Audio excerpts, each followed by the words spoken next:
प्रायश्चित करने के बाद ही राजा दशरथ ने प्राण क्यों त्यागा? राजा की मृत्यु को कई दिन तक किसी को क्यों नहीं बताया गया?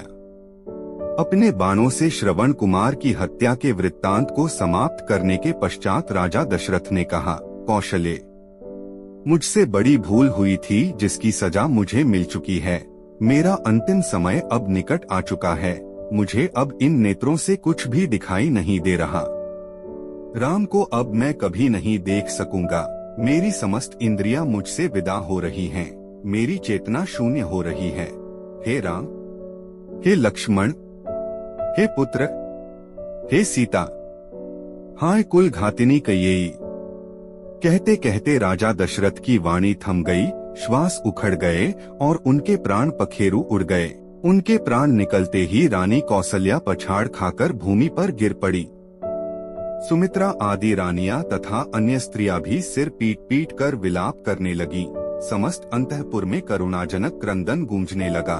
सदैव सुख समृद्धि से भरे रहने वाला राजप्रासाद दुख का आगार बन गया। चैतन्य होने पर कौसल्या ने अपने पति का मस्तिष्क अपनी जंघाओं पर रख लिया और विलाप करते हुए बोली, हे दुष्ट कैकेयी, तेरी कामना पूरी हुई। अब तू सुख पूर्वक राज्य सुख को भोग। पुत्र से तो मैं पहले ही विलग कर दी गई थी, आज पति से भी वियोग हो गया। अब मेरे लिए जीवित रहने का कोई अर्थ नहीं रहा। कैकेयी की राजकुमारी ने आज कौशल का नाश कर दिया है। मेरे पुत्र और पुत्रवधू अनाथों की भांति वनों में भटक रहे हैं। अयोध्यापति तो हम सबको छोड़कर चले गए। अब मिथिलापति भी सीता के दुहक से दुहखी होकर अधिक दिन जीवित नहीं रह पाएंगे। हे कैकेयी, तूने 2 कुलों का नाश कर दिया। कौसल्या महाराज दशरथ के शरीर से लिपटकर फिर मूर्छित हो गई। प्रातः काल होने पर रोते हुए मंत्रियों ने राजा के शरीर को तेल के कुंड में रख दिया। राम के वियोग से पूर्व में ही पीड़ित अयोध्यावासियों को महाराज की मृत्यु के समाचार ने और भी दुहखी बना दिया।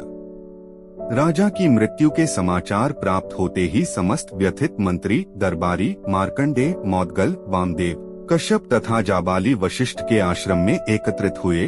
उन्होंने ऋषि वशिष्ठ से कहा, हे महर्षि, राज सिंहासन रिक्त नहीं रह सकता, अतः किसी रघुवंशी को सिंहासनाधीन कीजिए।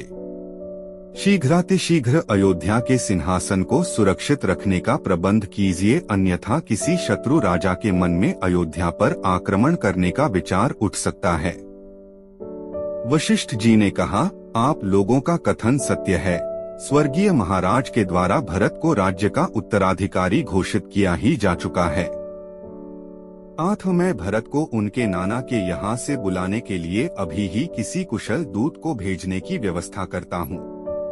तत्काल राजगुरु वशिष्ठ ने सिद्धार्थ, विजय, जयंत तथा अशोक नंदन नामक चतुर दूतों को बुलवाकर आज्ञा दी कि शीघ्र कैकेयी जाओ और मेरा यह संदेश भरत और शत्रुघ्न को दो कि तुम्हें अत्यंत आवश्यक कार्य से अभी अयोध्या बुलाया है।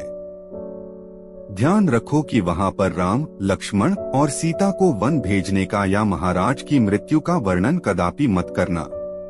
कोई भी ऐसी बात उनसे मत कहना जिससे उन्हें किसी अनिष्ट की आशंका हो या उनके मन में किसी भी प्रकार के अमंगल का संदेह उत्पन्न हो।